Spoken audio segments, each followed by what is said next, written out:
Listen, we've got three limited resources: time, money, and personal energy. There are things that I pay for because I don't want to spend the time to do them myself. Or they take a lot of personal energy, or they take time and energy. At 50 years old, I have a lot more money and less willingness to sacrifice my time. In my 20s, I had a lot more time and less money. So I was willing to trade time for money. I would say the sooner that you can be willing to leverage, a bookkeeping job is a $20 an hour job. My time is worth more than $20 an hour. If I wasn't doing that, I'd be selling Cutco and earning $150 an hour, right? So it's those trade-offs that you have to kind of bear in mind, right? And every year I've asked myself, if I hired me and paid me by the hour, how much would I be worth per hour? Thanks for joining us on the CSP Hot Hands 60 Minutes of Fire podcast. My name's Brett Wiggins, and I get to serve as your host. So what is a CSP? CSP is a Cutco sales professional. There are a lot of them out there, and they've all got a different answer to the question, why do you sell so much? Our mission is to find out the answer to that question from as many of them as possible.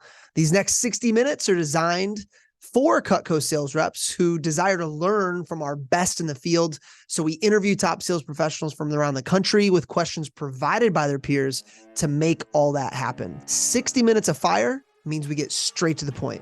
Let's do it.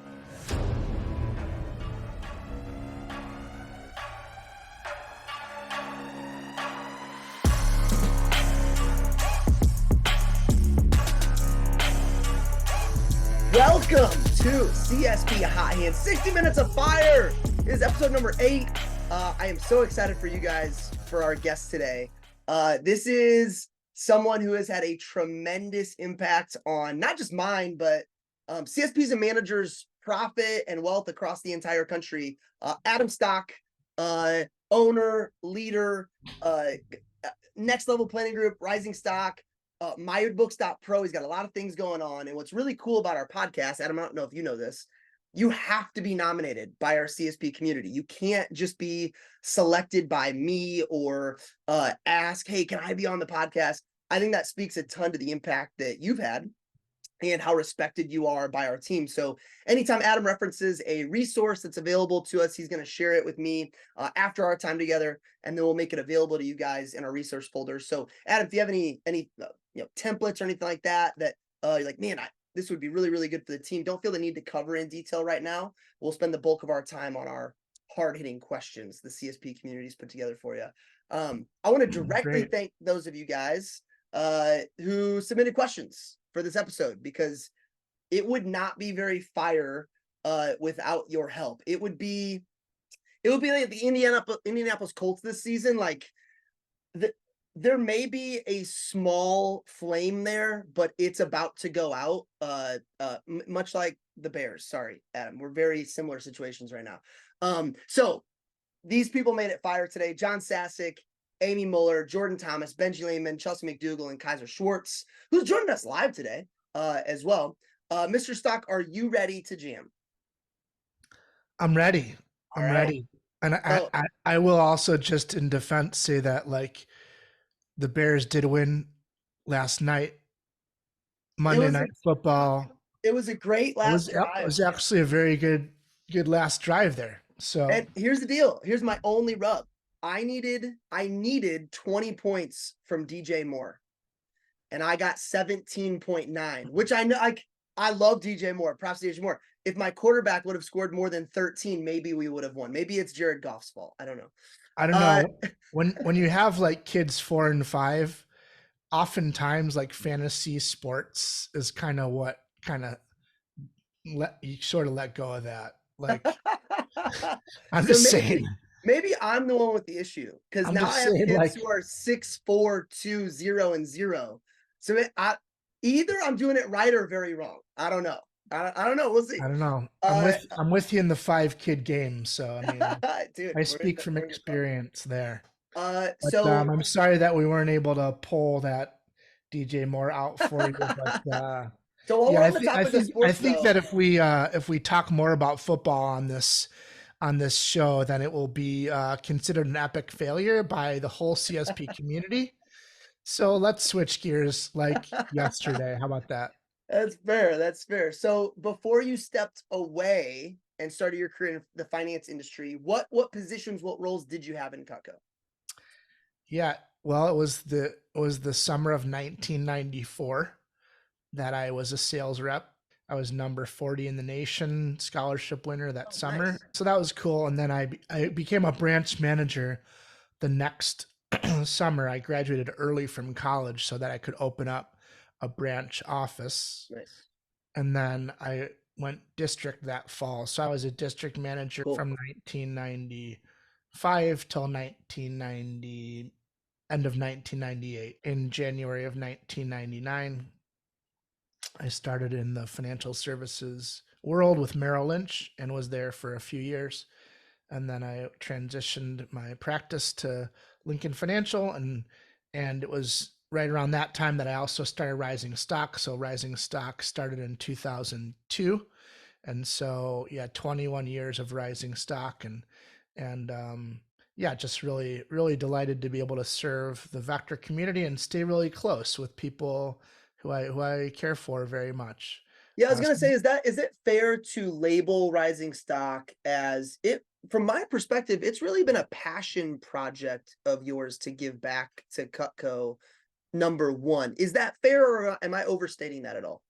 I mean, yeah, definitely began as a passion project. I mean, it's a bona fide business right now. We have several coaches, we have numerous account representatives.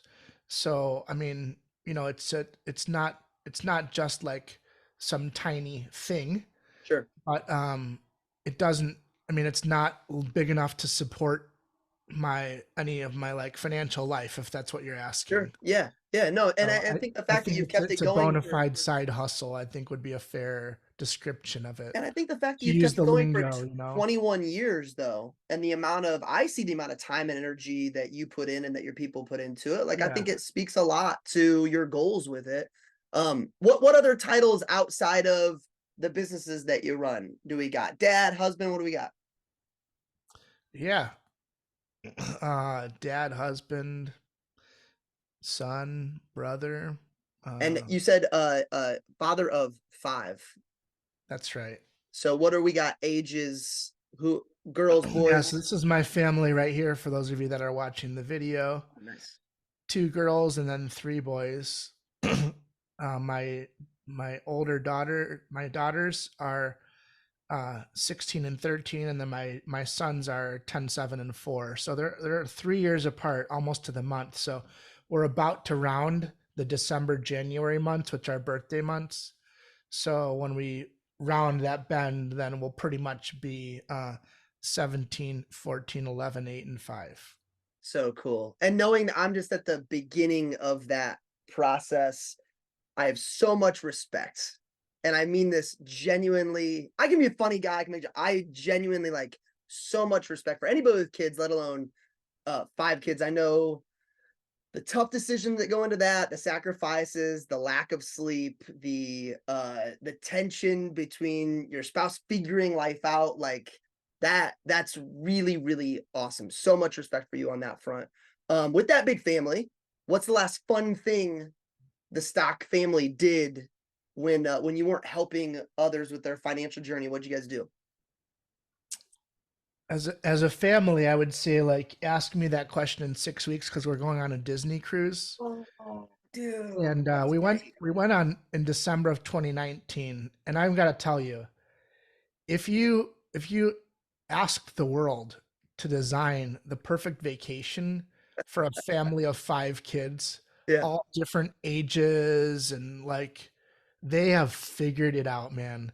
Disney has figured it out. Like every age group has its own like kids club during the day, and the older kids hang out with other older kids, and the adults can, you know, I don't want to say this too loudly because I think I'll jinx it, but like legitimately have a vacation. Oh, And otherwise, when you travel with your family with kids, it's not a vacation, it's a trip. Yeah. Yeah. If you're not familiar with that distinction, right?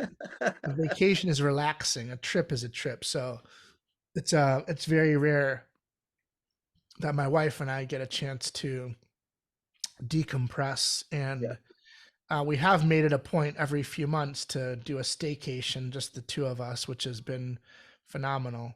But Awesome. there's also something about just like breathing for a few days. Yeah. That My wife needs to be that'll be talked nice. into the in a boat in the middle of the ocean idea. She wants to. So I maybe this is a ask for forgiveness, and I surprise us the day before and say, "Get in the car, we're going," and see if she says, "I guess you're going without me," or she decides to come because I would love that. I think we love Disney, and a Disney cruise. Just I now that I've got your stamp of approval, I just want Oh, to make it's incredible. It's yeah, incredible.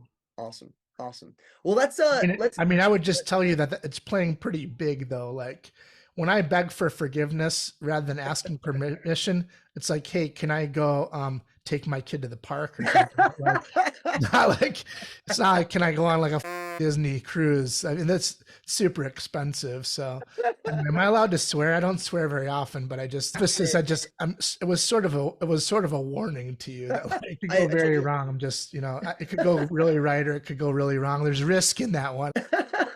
So what are some one of the big questions I've gotten from a lot of our CSP community is, what are some common mistakes that entrepreneurs make when they're first starting their business? Things that they might look back on and go, "Oh, I wish I would have done that earlier," or "I wish I would have waited on that," or "I wish somebody would have told me to set up X, Y, and Z." What are some of those recurring mistakes that you see with the people that you're working with on a regular basis? Yeah. Good question. By the way, I didn't get these questions in advance, so I'm going to do the best that I can to answer them. I might come up with better answers like a day from now, but if I do that, then I'll like email you and you can Perfect. get them back. So this is just kind of coming up off the For top of sure. my head right now. Yeah. So I would say the first mistake that we see entrepreneurs making is not having separate accounts for their business and personal expenses. Mm, Like that's really important that you do that. It's really good financial hygiene so that you can actually see what are you making. And I mean, if I ask an FSM or CSP, how much did you make last year? Often they'll tell me how much they sold. And huge that's difference. yeah, that's not a representation of what you earned. And so I think it's super important to understand like, hey, these are my business expenses. This is how much it costs to run my business. And then these are my personal expenses. Sometimes there's going to be some gray area expenses. I get that. But like you should have a business checking account and your commission should flow into that business checking account. And then from that business checking account, you should pay all your business bills. You should also pay yourself or distribute money to your personal account. And then from your personal account, you should pay your personal expenses. And that's also a really great way to have guardrails Mm, around your spending. So when people have one account that's business and personal, there's no separation, then they don't really have an idea how much they're spending on business and right. personal. It's all jumbled, it's all one jumbled mess. Yep. So I'd say that's the first big mistake that I see people making is not separating out. And so you should have a separate credit card for business and a separate checking account. You should have a separate credit card for personal and a separate checking account for personal, right? And then you should just do what I mentioned, have the commissions go into that business checking account, have the business checking account pay all the business bills, and then when you need to pay personal bills, you distribute money out. And you just imagine that you're paying yourself money, maybe like as a salary every 2 weeks, every month, that you send a chunk of money to your personal. And then what will happen over time if you do this right, your business checking account will grow, right? And when your business checking account grows and it's more than you need, then that's going to be an indication that you can distribute money out to invest. Mm, I love that you're letting the maturity of your business indicate to you when you're ready to do those things, when you've set it Yeah, up the right way. And I think that's another right. distinction too, because I think a lot of people have a business checking, personal checking. They have business credit cards and personal credit cards. But what they don't do is they allow their business checking to pay off their business and personal credit card versus you should really you should tie the payment to those to your business checking for your business credit card and your personal, because what it will do is it will inflate, and I know this from experience, it will inflate your idea of what you have available and and it's like, oh well, I didn't spend that much personally. Well, you're not truly separating it then if a lot of your bills are being paid or expenses being paid with that personal credit card. Right. That's Anything number else on that one. list top of mind that common Oh yeah. mistake? Yeah, I got a list. So Okay. that's number one. That's number one. Number two is not preparing for taxes. So that's difficult as an entrepreneur, as an independent contractor often. And I see people getting way behind in taxes. There's several reasons that they get behind in taxes. One reason is because they don't understand the tax system. So like, oh well, I know how to sell Cutco. I can do that well, but I don't know. It's like when people say I'm not good at math, right? Well, I don't understand taxes.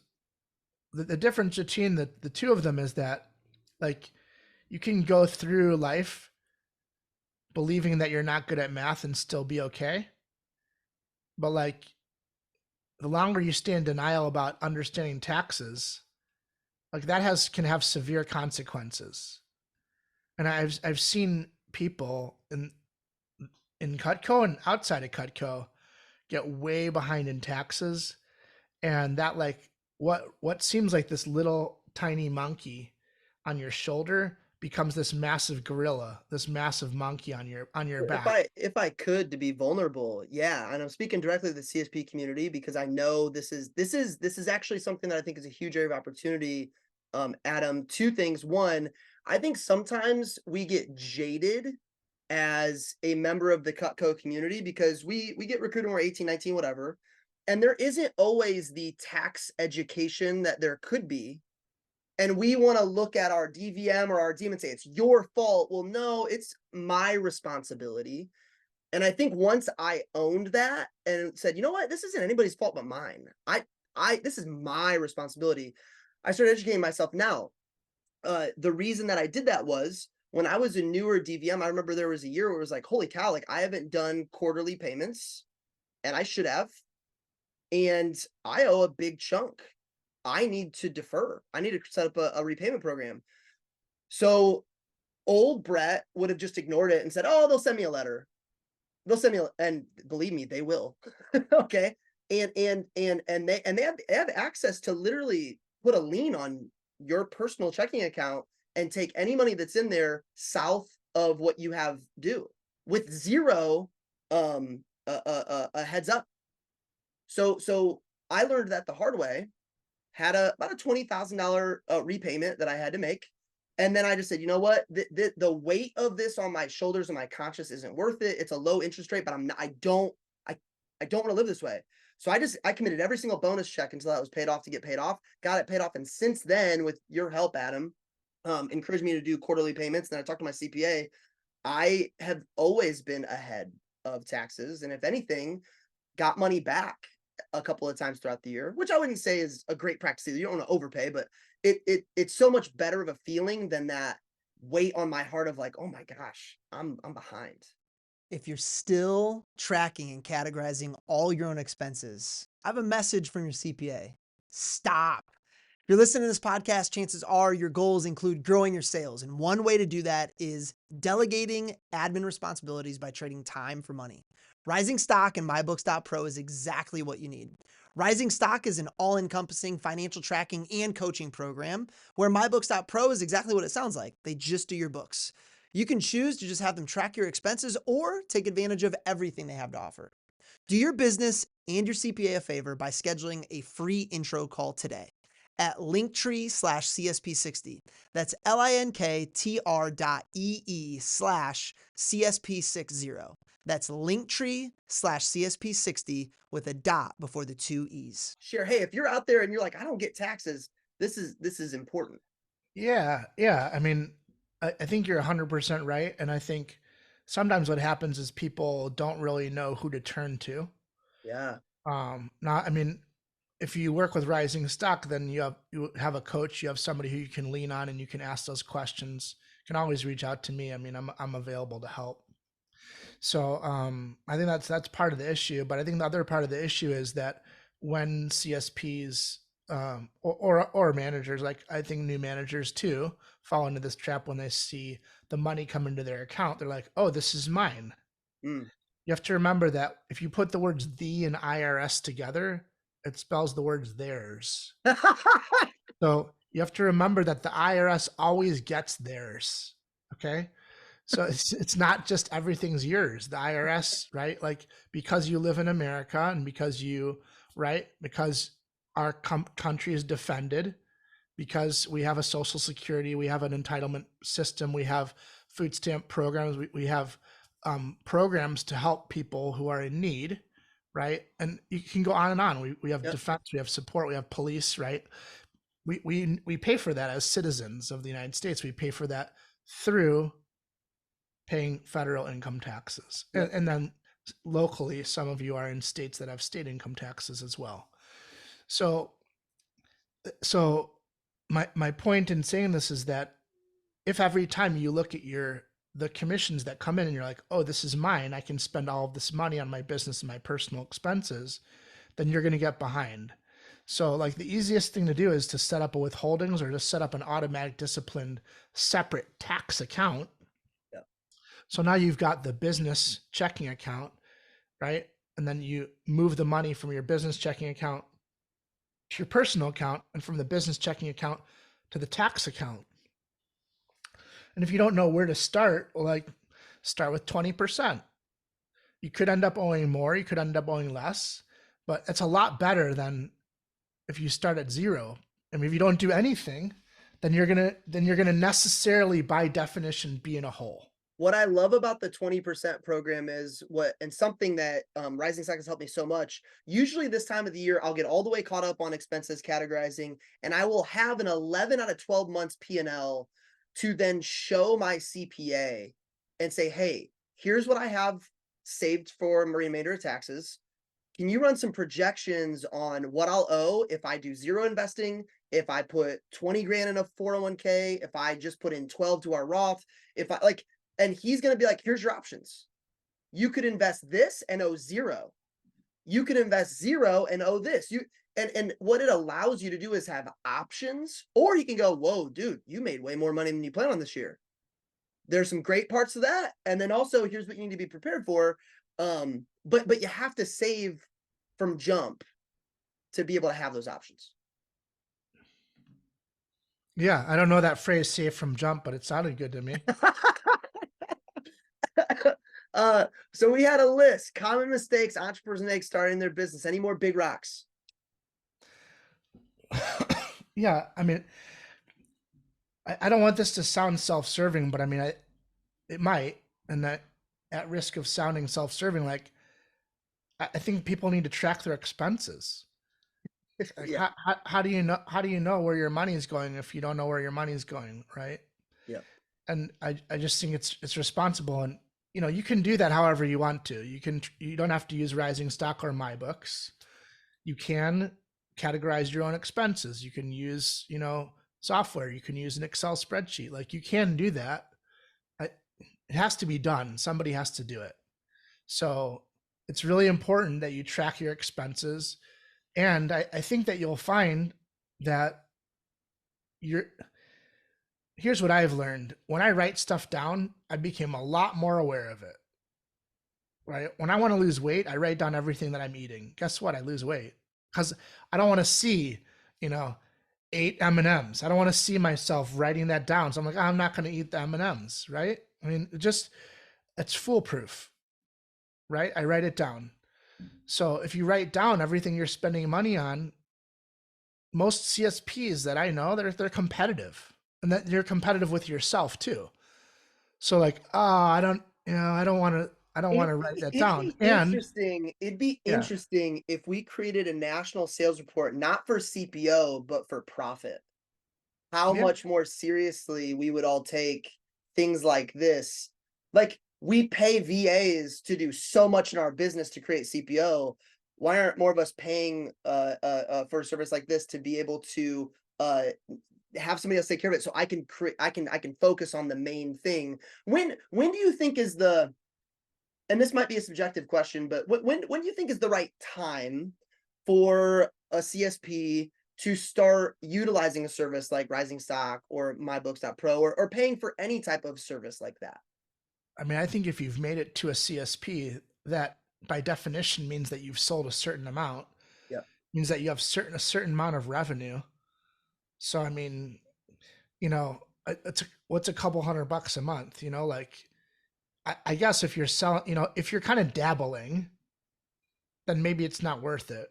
You Right. know, like if you're selling $20,000 in a year and you're, you know, Yeah. I mean, then then you're probably not spending that much on your business either. Yeah. Right. So I think like, well, I think you sort of will know when there's a certain complexity enough that you don't want to do this on your own. Right. I think it's one of those things where once I had it being done for me, it was like, I can't believe two things. One, how much time and energy I was trying to put into this that was taking away from my personal life, my business, whatever. And secondly, I can't believe how much money I was losing the last couple of years trying to do this on my own. Um, eh, you know, there's pros at this for a reason. So when Mhm. somebody is looking for you know, a financial advisor, whatever. They're looking for somebody to help them with finances. What do you think are some questions they should be asking to find out, like, is this individual the right fit for me? Well, yeah, that's a really good question. So I'd say a couple of things. First of all,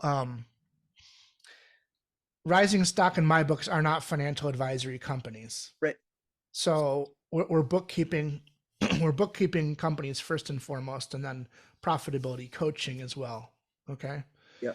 So I would say most of what entry level CSPs need out of a financial advisor, our profitability coaches are able to help them with, because they're just level 101 instructions, right?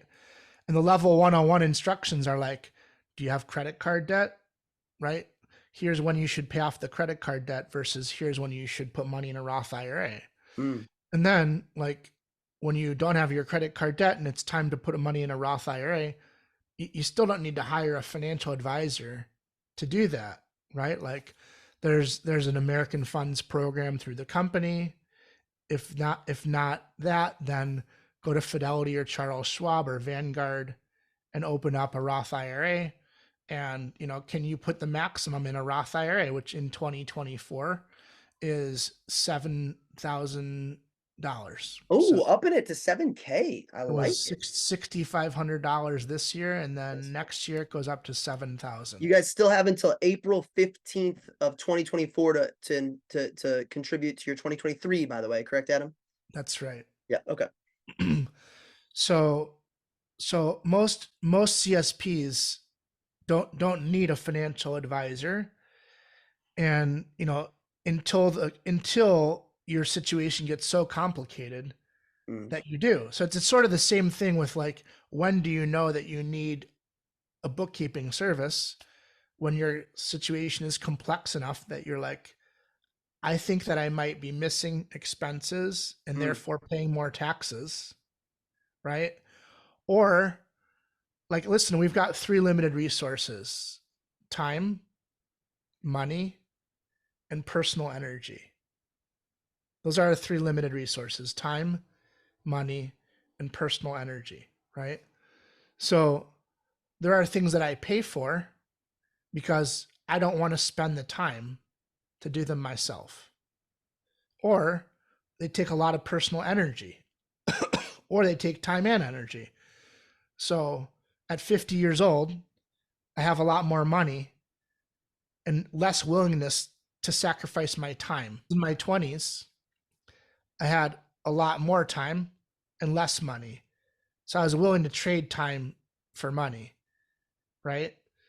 More so than I am now. So I would say the sooner that you can be willing to leverage and say, hey, like, this job a bookkeeping job is a $20 an hour job, $25 an hour job. Like my time is worth more than $20 an hour. If I wasn't doing that, I'd be selling Cutco and earning $150 an hour, right? So it's those trade-offs that you have to kind of bear in mind, right? And every year I've asked myself, if I hired me and paid me by the hour, how much would I be worth per hour? Right? And then the goal is to try to increase that dollar per hour so that you're not doing any of the stuff that's below that, and you keep ramping up and ramping up and ramping up and ramping up. So I could show you a table because I've kept track of it, of like how has that dollar per hour changed over the years. And I mean, I don't know. Can I share my screen here? Absolutely. Yeah, go for it. I'll share my screen. Okay, so you can see here. So here is 2006, 2007, 2010. For those of you that aren't watching the video and you're just listening, I've tracked it. So like in 2006, I wrote, my time is now worth $175 per hour. So in 2006, I was 33 years old. And at 33 years old, I deemed that my hour per hour was $175. And then every year, I skipped a couple years, but I would come back and I would ask myself that question, right? And I'd say, well, why is that? And what do I have to do to next year to double that? Like, what would have to happen this year for next year when I answer that question for me to say, a lot more? And then I say, okay, well, these are the things that I need to do this year so that next year when I ask myself that question, I can have a much higher dollar per hour. So I noticed your biggest percentage jump was 21 to 23. What was there anything that happened? Is there anything that you asked yourself and changed during that span than the others that caused, that's a 50% jump almost? Anything there? It's a couple things. Yeah. So one of them is like this year, when January comes, I'll have been in the financial services industry for 25 years. Mm-hmm. I'll have a wealth management firm for 25 years. And if I was hiring somebody and I had a lot of money, which are the clients that we work with, are people that have, a lot of money, I would want to work with a firm who had been in business for a couple decades and was very well credentialed, right? Like, who am I going to entrust my millions and millions of dollars to? Right. Not somebody with a year of experience, right? So I there's something about 25 years to me that's very weighty. Yeah. Right? And also because I'm 50 and I'm not 80, like clients that work with me and our team who's youngish, they know that we're young and hungry too. And You're gonna be 5 kids and I've got a 4-year-old, like I'm not going anywhere, right? So they know that. So that's number one, 25 years. And you'll feel that too, like, wow, this is 10 years. Wow, this is 15 years. Like there's something about the 5-year increments that makes a difference. Okay, that's number one. Number two, I have friends that are attorneys. And I asked them, what's your hourly rate? Right? And I started referring clients to attorneys who were charging these. I'm like, what am I? If I'm going to refer to an attorney, they're going to charge the huge billable hours. Like they don't have anything on me, right? Like I started my business from scratch. I graduated from a top 25 school in the country, cum laude. I went to the London School of Economics. I've got a CFP. I've got a master's degree in personal financial planning. I got 5 kids. I'm married 23 years. Like, what do you got on me? You got nothing on me, right? Like, so there was sort of a competitive piece to it as well. Yeah. Right. I'm like, oh, if they're at 1,000, I'm 1,000, right? Like, and then what happens is your mindset shifts. Because you're not willing to work in the same ways that you were willing to work before. So, recently I did a proposal for a client and and it's a large proposal. It's basically that this prospective client's paying $35,000 a year for me to work with them. And so, they're trying to negotiate. I said, listen, like, it's okay with me if you want to try to work with somebody else. Like, this is how much this, and I mean, it also came on the heels of me being able to save them. And I showed them proof that I was going to be able to save them tons and tons of money. Mm-hmm. So, you know, I knew how much time it was going to take to work with them. And I just said, listen, like, I hope that we can work together. I think that this is of value. And I don't think that there's anybody else that's going to do the type of job that I'm going to be able to do. So, you know what I'm saying? Like, you have to just have, it's a confidence level. Yeah. And then I would also say, like, I ended up, many years ago, John Berghoff did a project where he asked some former Cutco people and current Cutco people at the time to write a book with him. Oh yeah, Cutting Edge Sales. Cutting Edge Sales. I remember. Yep. And so I wrote a chapter in that book, and that the chapter that I wrote is all about this topic of how much is your time worth. So if you haven't read Cutting Edge Sales, you should go buy it and read my chapter. Our indie reps, first come, first serve. I think I got 5 copies in the library. Come to the indie office on 86th Street. It is yours. First come, first serve. Wow. That was generous. Yeah. Thank you. Hey man, it's a great, I remember getting it as a key staff member in 2007. It's an amazing book with a lot of good stuff in it. Yeah. So that concept of time, energy, and money as 3 limited resources, the concept of how much is your time worth? Like, these are guiding philosophies that have helped me, and they also help me when I leverage my time. So I hire a lot of different people, and I also have a lot of coaches that I hire. And I think this year I'll probably pay like $50,000 or so in coaches, personal coaches of different types. And why is that? Well, because I want to increase my dollar per hour. And so how I think about it is, it's not necessarily like, if you're a CSP, you might say to me, well, Adam, I say, what's your major problem? What's your biggest issue that you're struggling with right now? Well, I need to find better prospective clients. I need to find. And I have a little bit of a difference of opinion. I think first it's about you becoming that type of person. Then you'll attract the people that you want to attract, right? So in my wealth management company, we have 18 team members, right? And I love my team members.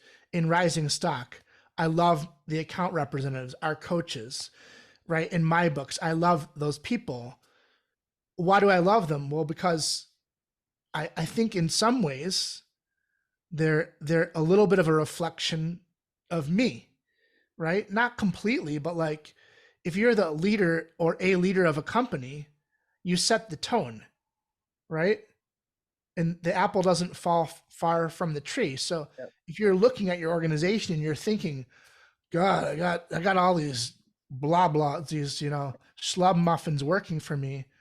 There's a reason for that. It's because you're the schlubmuffin, right? And it's so funny. Like, I remembered very vividly, I would go to conferences as a manager, and I would see these super sharp managers, right?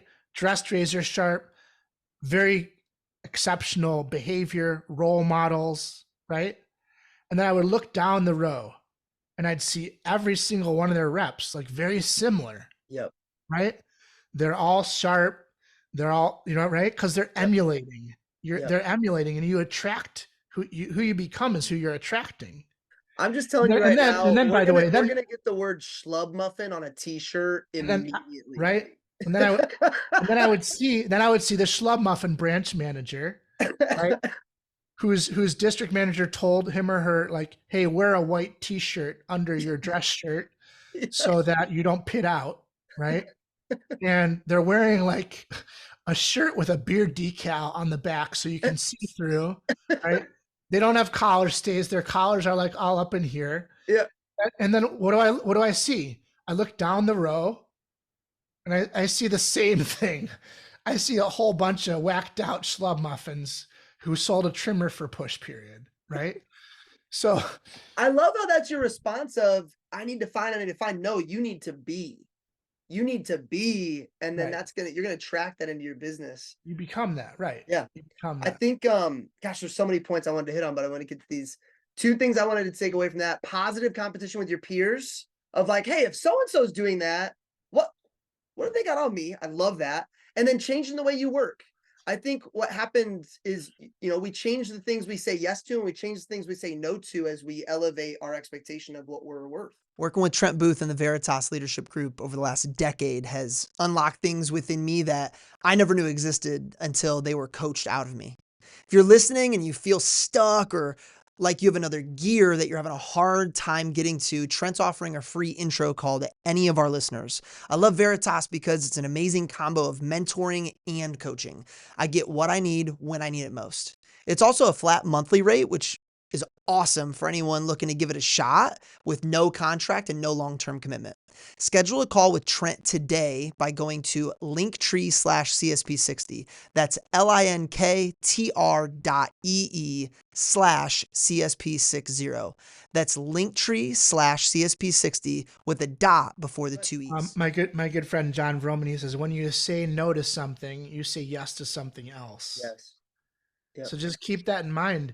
It's hard to say no, but just think about what you're saying yes to Mm. when you do set that boundary. It could be a very healthy. Yeah. Could be Oh, very 100%. 100%. Do you mind if I riff just a couple other quick things? These please, are go not for it.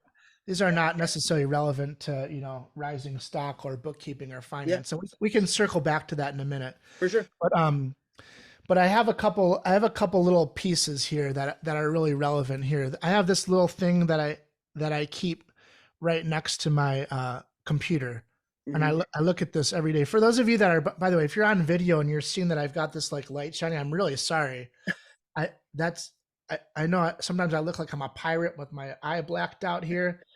I normally don't have that, and for some reason the sun is shining really brightly in the one window that I don't have a shade in. So I want to take care of that later today. Just let me apologize for that. Very good. Okay, so this says what matters more, and what matters most. Okay. And this is a reminder of me regularly to ask myself that question. So if I asked you, Brett, what do you think matters most to Adam Stock? What would your answer be? Family. That's what matters most? Yeah. Okay. What would be second?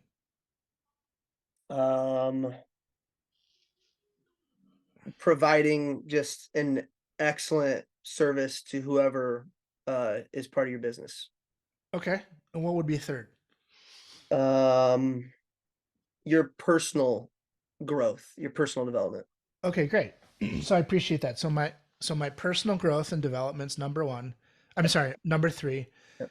Number two was my like providing Yep. financially support, being supportive and offering a stable environment for my kids. And number one was my family. Okay. Yep. Most people guess that, right? Wrong. What matters most? My personal mental health. Mm. My personal mental health is what matters most. And the reason that is what matters most is because when I'm not in a good place, mentally or physically, right? Can I be a good dad? Can I be a good husband? No. I can't be anything. I can't be a good business person. I can't be a good financial planner. I can't be anything. Right? And most people can't either. I don't think that I'm superhuman in that regard. Right. Okay, so your calendar is a reflection of your priorities. People don't often quote me, but like when they do, that's one thing that they say. I once heard Adam Stock say, right? That's one of my quotable quotes. Your calendar is a reflection of your priorities. A lot of times when I'm coaching Okay? leaders, I'll ask them, what are your priorities? Tell me them in order, and they'll tell me. And usually a lot of my guys and girls, it's like, okay, God, family, work. Cool. When you make your calendar, what order do you make it in? and it's never in that order. So it's That's like, hey, right. the reason you're feeling this tension is because your priorities, like to your point, are not in line with how you're choosing to spend your time. That's right. So what matters most is my personal and mental health. Hmm. And what matters next is my marriage. And what matters next after that is my kids. Now some people think, "Oh my God, that's savage," He Oh no, dude, he that's just not said, savage. You're not just says married. his Yeah, marriage matters more. Listen, absolutely. as a child of divorce, I think having a very strong marriage is super important. My kids, like, they'll figure it out, and they'll figure it out better if I'm role modeling for them what a healthy relationship looks like. Absolutely. I'm not perfect at it, right? Like, I spend a lot of time and energy, and um, I spend a lot of time and energy at this, but And I think um, the reason that I'm that's like striving. in from my own experience, I don't have to be intentional to pick my kids. They're my like it's weird. It's like that's an instant they were born. From the instant they were born, I felt something about them that I've never felt about anybody else. With my wife, I have to be intentional choosing her first. So there yeah, but it's more important. It's more important that the strength of that creates the strength of the entire family. Um what's when it to circle back to the CSP business specific side of things, I don't know if this is unique. I feel like there's a lot of businesses that are seasonal, but like CSPs in some cases are running very seasonal businesses at times that have ebbs and flows that are based on when their big shows are, when their clients tend to place their annual business gift orders. What's your advice to them to kind of spread out that variable income, or to how to create expectations around those bigger commission checks or those bigger times of the year, so that way it doesn't dry up, or they're not mismanaging that?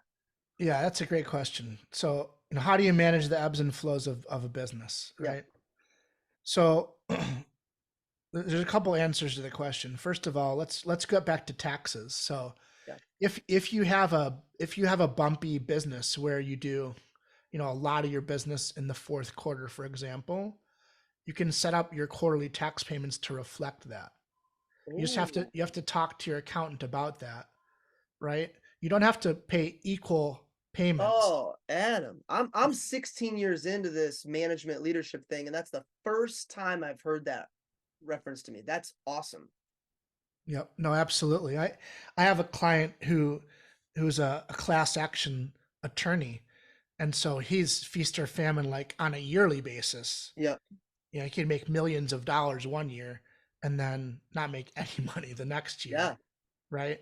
And so, like, we work really closely, myself and he and his wife and our CPA and the CPA, to make sure, okay, how much did you earn this quarter? Let's make this tax payment based on this profit from this quarter.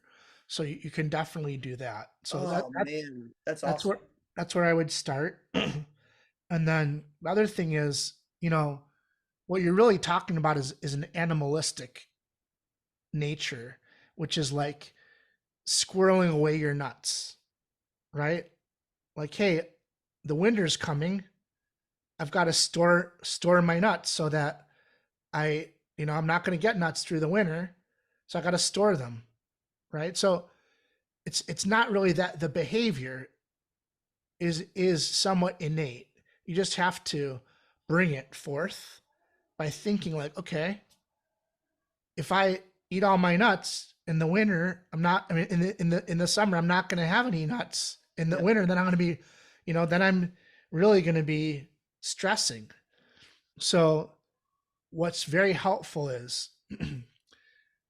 understanding that your business expenses and your business revenue are variable. But what's typically not variable are your personal expenses. Yeah, right to the heart on that one, because that's real. That's we're choosing to make our personal expenses variable by the incoming revenue that we experience. That's not necessary. Whereas with our business, there are times of the year where yes, we do need to spend more, or we do make more, but that doesn't need to be that our personal decisions don't need to be a reflection of that. Correct. And normally the variability in personal expenses is much more muted Yeah. than the variability of revenue and business expenses. So my point is, if you can hone in on this is what I need. This is my, what we call your monthly nut. I don't know why this program is brought to you by nuts. Squirrel away your nuts. Know what your monthly This nut is is. what's All the right. name of the company with the eyeglass guy? Planters. Planters is sponsoring this episode. There you go. Yeah. Planters peanuts. Yeah. My 10-year-old would love this because he's at that age where everything that's nuts oriented is a giggle. Um, so anyway, all right. So once you know what your monthly expenses are, right, then you can figure out, okay, well, I need to send my personal checking account $4,000 every month in order to meet my personal expenses, Yep. right? And then what you do is you have an emergency account and you stuff away money so that if you do have that seasonality, you can cover your $4,000 a month. Yep. So you think to yourself, okay, I'm going to make a bunch of money. I'm going to store away my $4,000 a month. By the end of January, I want to have $12,000 so that I have 3 months of expenses in case I need Yep. to go to that to The make it. power of going into a campaign, which for us is 4 months, knowing you have enough money saved personally that if you sold zero, everything's good. The amount of empowerment and Incredible. enjoyment and joy and excitement that you will bring to your business will be reflected in your results because Yeah. you're operating from a standpoint of, I don't need any of this. Right. Yeah, it's huge. It is incredible.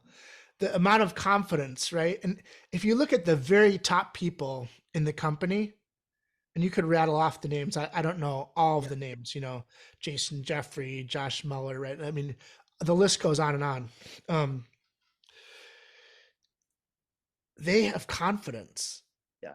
Right. And a lot of the reason that they have confidence is not just because they've sold a lot, but because they've got wealth built. Mm. There's a difference between being rich and being wealthy, right? Rich is you make a bunch of money, but you could spend a bunch of money. And wealth is like Been there, yeah. You've got a house that's made of brick, Yep. right? And like nothing's blowing you down.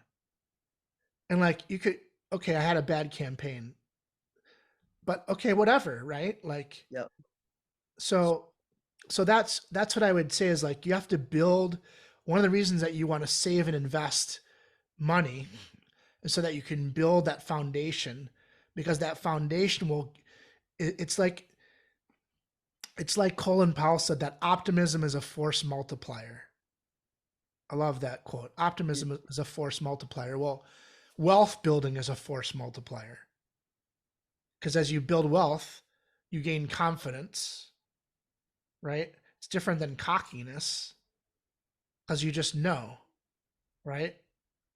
You just know. You don't have to show, you just know. You talk differently, you speak differently, you listen better. You show up differently, right? Everything's different. So I think that's really an important key here is that you're building, you're saving so that you don't go through these emotional ups and downs, right? Yep. Like you don't want if you have a seasonal business, you don't want your emotions to go up and down with that business. Oh, dude, I've been in that point as a DVM, as an early DVM, where money was tight, and it definitely was reflected in the way I coach people or in the amount of urgency I put on them, not because it was good for them, but because I was operating from a standpoint of neediness. Yeah, it changes everything. Because I know there's some CSPs that are at this early stage where they're fighting this. I want to be debt free, but I want to start investing. I feel like I can't do both, or I have to do one before the other. What are your thoughts for someone who says, "Hey, I want to be debt free before I start investing in building wealth"? Well, I don't know I don't know that that's necessarily bad. Mm-hmm. I think it depends on what you mean by debt free. So I'm I don't subscribe to like the Dave Ramsey you should have no debt type Yeah. of thing. Like I think that having a mortgage at a low interest rate is a good thing. Like I have a mortgage at 2.25%. I'm not paying that thing off ever. Right. Like, Yep. Yep. right. That doesn't make any sense to me financially. Kaiser just built a house and feels so fired up about his 5.8, I believe. They got him a special rate, which right now is unbelievable. But Yeah. yeah, I'm sitting with you. I bought in 2021 this house, our third house, and I'm at like 2.4, 2.5. I'm Yeah. like, we're good. Right. Now Yeah. it's different. It's different if you're at 8. Yep. It's different if you're at 9. Those are different interest rates. Yep. But low interest rates, right? Like I just don't think that you should pay those off. High interest credit card debt, yes, for sure, you should pay that off. Hmm. And you should probably pay that off first before you start investing money. If it's at 20% or higher, yeah, like you're not going to earn that much money on your Yep. investments. So you should pay that off. But then afterwards, you know, So that's a strong conversation to your point earlier about, hey, that's a good question that's subjective to your situation that a profitability coach will be able to walk through the math side of that and say, this is pay this off right away. Hey, that's not bad debt. Let's not wait on that. Um, if somebody feels like they're living paycheck to paycheck, maybe let's say they're debt free, but they feel like, man, I'm living paycheck to paycheck. I'm scared to put that first, what are $1,000 forward, invest. Any thoughts, any tips, any mindset shifts that you feel like that person could benefit from? I mean, I think the question is like, is it that you're afraid of? Mm. So uh, I think are you afraid of unknown? Are you afraid of losing the money? Are you afraid of, right, not having access to it? Like, what is it that you're afraid of? So you'd say you've got to name what you're afraid of to start. You gotta start with what is it actually that you're afraid of? Yeah, I mean, listen, we have only like 90 more seconds left. Yeah. Um, so, and I unfortunately have a call right at the hour Yeah, here. you're good. Um, there's financial DNA that all of us have. Mm.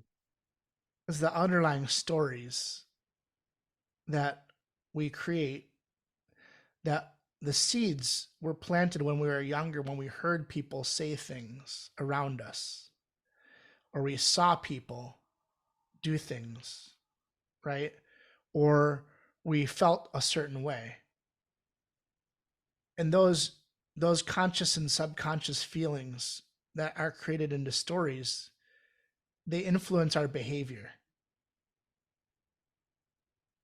And so, if you grew up in a family where you didn't have much money, or I helped a family out in our city this last summer they fell on really hard times.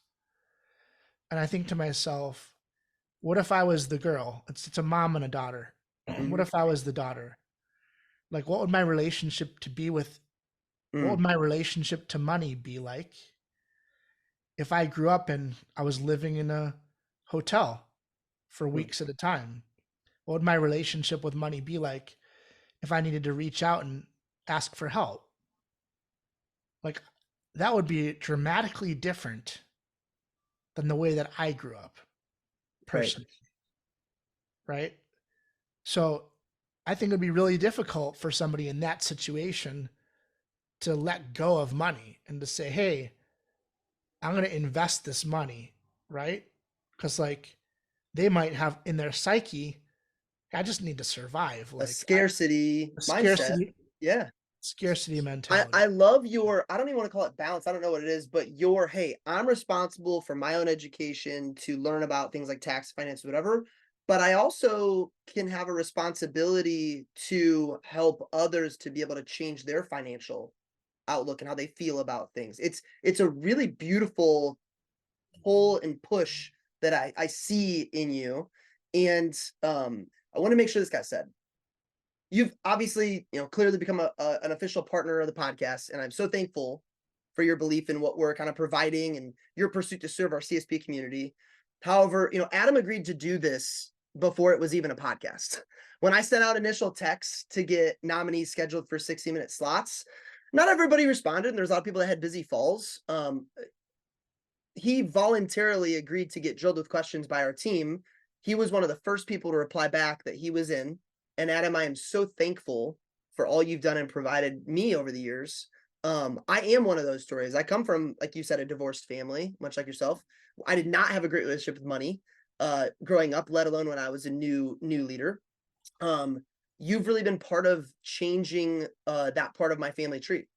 And you've allowed me to come alongside your team at times and tweak and try to help improve what's going on at Rising Stock. And you've provided me with resources to help myself and others. And in my experience, you've just really been a giver. Rising Stock, from my perspective, like I said, really does feel like a passion project for you more than anything, because you love what Cutco did for you and you believe in our people and our business. And I find you just want to help our team with the gifts that you've been given, the knowledge you have. So I am just so deeply thankful for that. I just wanted to say thank you. Yeah, well, you're welcome. Your words almost brought me to tears. The idea that I have that type of impact, that I changed your trajectory, that's a multi-generational change. Yeah. And so, like, if you had certain financial DNA that you grew up with, and I was able to get in there with you and kind of question and form and shape your thoughts, and you were able to have a breakthrough or two that have gotten you to a much better place financially, and feeling more secure, feeling like you have your financial A game going, like, then it's multi-generational, because then your kids are going to experience that as well. And then The ripple effect well. is huge. Absolutely So huge. that Confirmed. really means the world to me, Brett, and I really appreciate that. It's meant a lot to us. I can't wait for this episode to drop. Guys, don't miss out on our upcoming CSP Hot Hand interviews. We've only got 2 left for season 1. Josh Mueller, Brett Wiggins on December 12th. We will see you next time. Thanks for listening, and for some of you watching, I want to remind you that all resources from today can be found at linktree/CSP60. That's linktr.ee/CSP60. That's linktree/CSP60 with a dot before the EE. If you want to be a member of our live Zoom audience for one of our upcoming shows, email bwiggins@vectormarketing.com. That's BWIGGINS@vectormarketing.com. If you loved what you heard today, I'd be honored if you followed, subscribed, or even rated us on whatever platform you use to find your 60 minutes of fire. We'll see you next time.